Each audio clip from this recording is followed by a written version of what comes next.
Hello Year 9 and welcome to the History GCSE option video. We want to explain to you why history is important. Well, if you don't know history, then you don't know anything. You're like a leaf that doesn't know it's part of a tree. Or as Michelle Obama stated, there is still so many causes worth sacrificing for. So much history is yet to be made. So why is history important? Well, history grounds us from our roots, where we've come from, but it also helps us understand the world around us and how it's changing. It reveals patterns over time so we can make predictions, hopefully, about the future. It also provides a foundation for activism.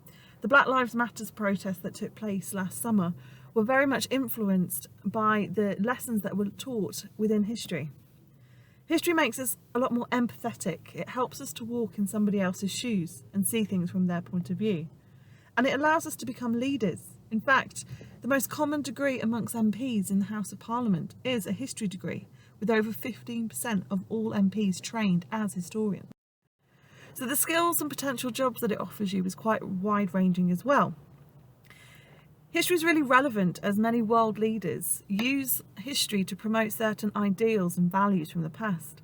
And we need to, as citizens of the UK, identify fact from fiction and come to our own judgments about what they're arguing and saying to us. History provides us with cultural awareness, not just our own culture, but shared cultures as well. It allows us to learn from the past and hopefully to make amendments and change for the future. It offers you a huge amount of transferable skills, so to be able to prioritise in decision making, as well as analysis and evaluation.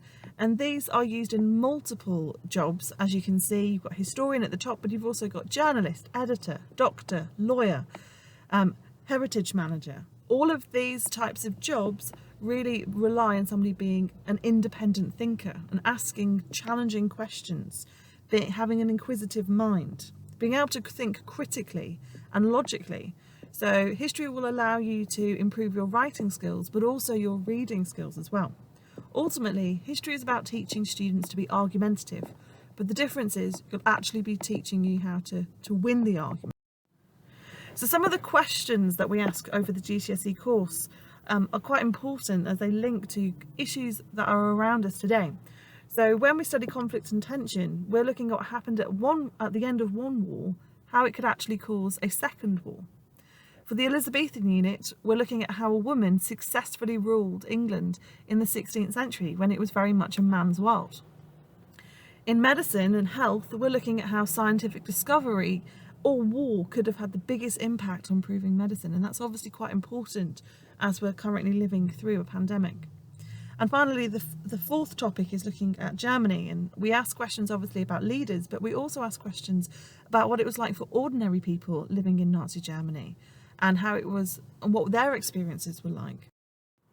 So the four topics we cover in the GCSE course fit into 2 exam papers. Exam paper 1 is understanding the modern world. So we look at Germany from democracy to a dictatorship over the course of 50 years and how its political system has changed over time. We studied that in year 11.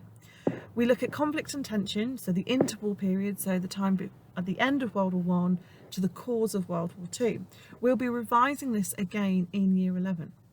For paper 2, it's looking at Britain and shaping us as a nation.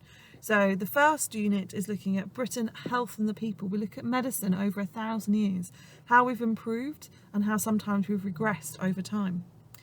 The fourth topic is Elizabethan England. And we studied this in year 10.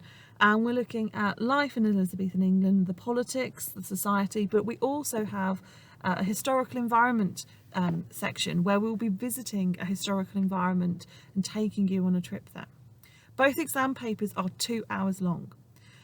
Each exam paper is out of 84 marks, and there is a selection of smaller source questions and then longer exam style questions. The biggest question on both papers is a 16-mark essay, which you've experienced already in year 9. Thank you very much for listening, and if you have any questions, please send me a message via ClassCharts.